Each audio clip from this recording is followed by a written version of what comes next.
Si Ares ay ang Diyos ng digmaan sa mitolohiyang Griego.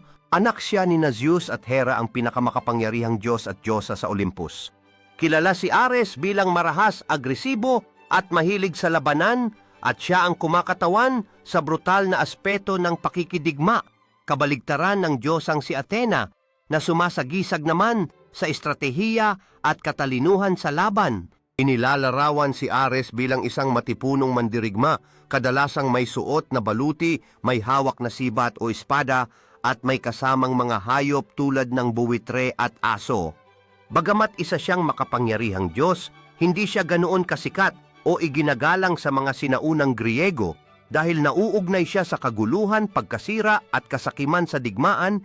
Madalas din siyang talunin sa mga alamat kahit ng mga tao o ibang Diyos. Isa sa mga kilalang kwento tungkol kay Ares ay ang kanyang lihim na pag-iibigan kay Aphrodite, ang diyosa ng kagandahan, kahit nakasal ito kay Hephaestus.